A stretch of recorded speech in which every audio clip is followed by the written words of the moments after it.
What's up everyone, it's Steven from Surface It. We're working on an epoxy floor. We shot the whole thing for you. We've got it loaded with time-lapse videos, pro tips, the products that we're using, and a lot of time-lapse footage showing how we apply our floors. So stay tuned, we are in the final stages. This is a 1/4 inch whitewater. We're getting ready for our clear top coat, and stay tuned.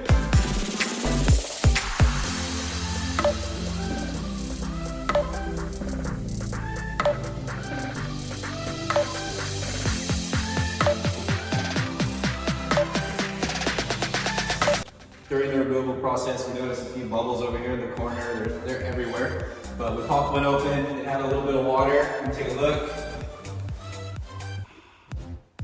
Squeeze in here, it's kind of dark. We cut a couple of these bubbles out. You can tell that the concrete is still holding some water. So we're gonna go ahead and do a quick moisture test, and we're gonna see what that looks like. And that will direct us to the proper moisture vapor barrier for this coating project. All right guys, so we're gonna go ahead and do a quick moisture test. This is our Tramex moisture meter. These are pretty handy to have. What we're looking for is a good moisture reading for the epoxy floor. I'm gonna go ahead and press that on the floor. And we are, can you get that gauge in there?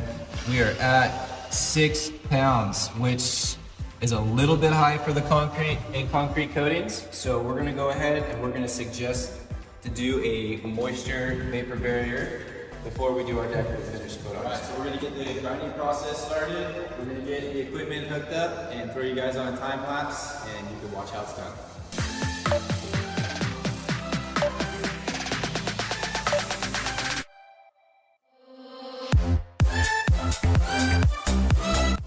So we're gonna be running PCDs.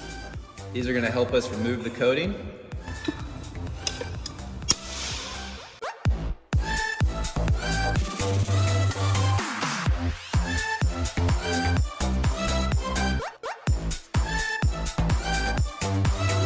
PCD bits, sometimes you will have a little bit of leftovers of the coating. So one thing we like to do to try and help fix a lot of that is we're gonna come back and we're gonna cut the floor in the opposite direction, and we're gonna probably switch to a 30-40 single seg. This will help us remove any of the leftovers from the PCDs, give us a nice smooth finish here. It's still suitable enough for an epoxy coating, but we won't be left with a lot of the scarring from the PCDs.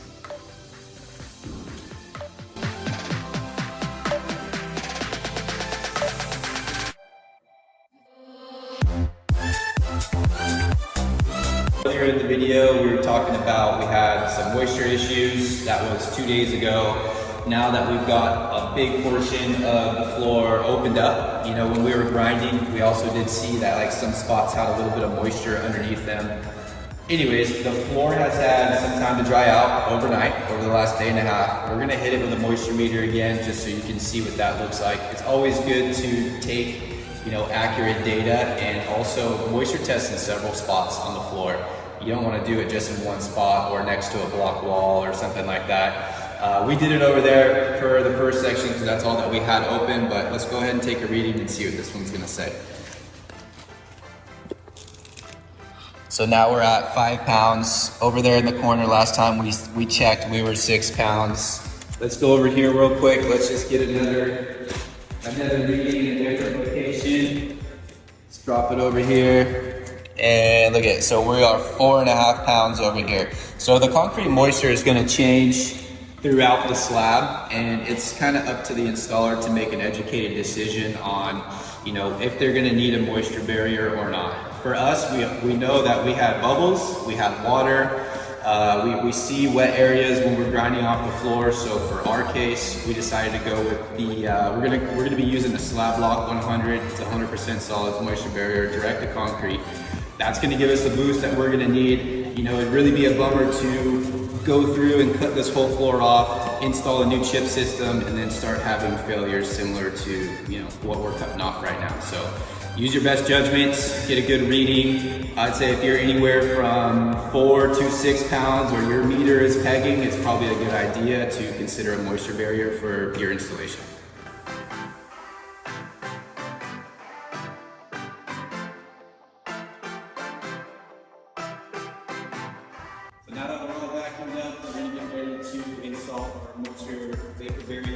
slab block 100. We're gonna be going down at 125 square feet a gallon. Comes in a 3-gallon kit. So what we've done is we've pre-marked some areas with some blue tape on the wall here, just to let us know where each kit's gonna make us land, and help us keep track of everything as the floors get installed. Let's check it out.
Now that we've got the moisture vapor barrier down, it's time to start patching cracks and fits.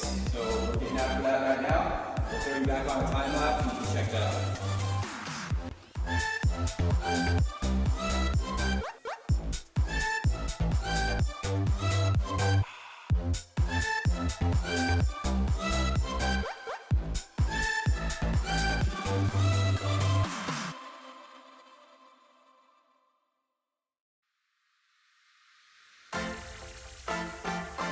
So one thing I wanted to add is always have a nice clean mix station. We've already got 3 buckets out pre-measured with our A's. So when we're installing the floor, we have to come over, just crack a B, add it to one of our 5-gallon buckets, whip it up and take it to the floor.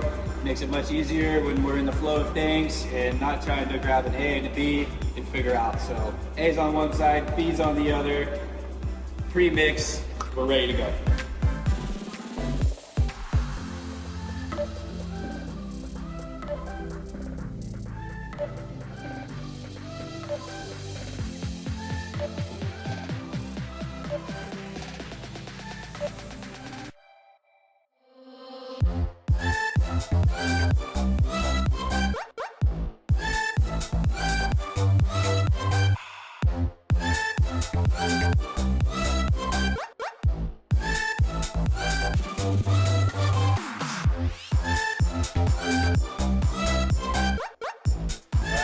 Start scraping.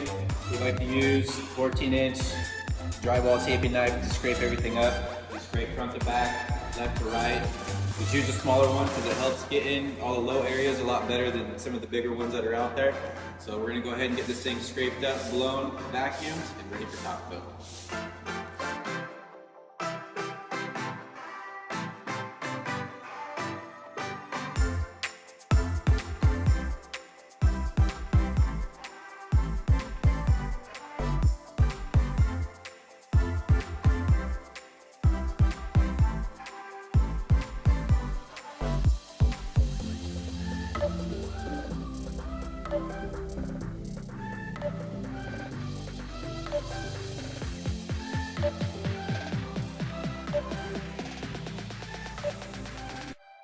All right, so another little pro tip here is when we over broadcast our floors, we come back and we scrape up all the tailings and we're able to pick up and recycle a lot of our leftover flakes, and you can take them on to your next job.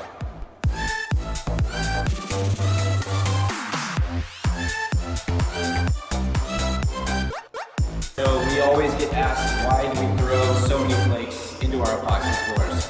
And there's a few reasons. So the first one is if you have heavily damaged concrete, lots of hits, the extra flake really helps fill a lot of those imperfections. So if you got really bad concrete, a flake system could be right for you.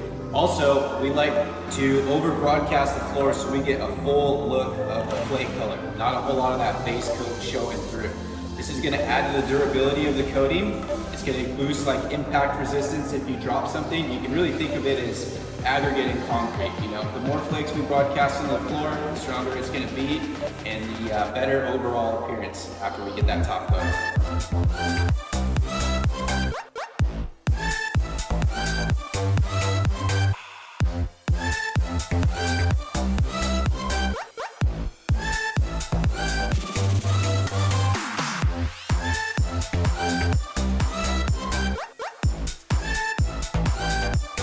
Ready to install our clear coat. Wanted to show you, we're going to be running the flat flexible squeegee. This is from Midwest Rake.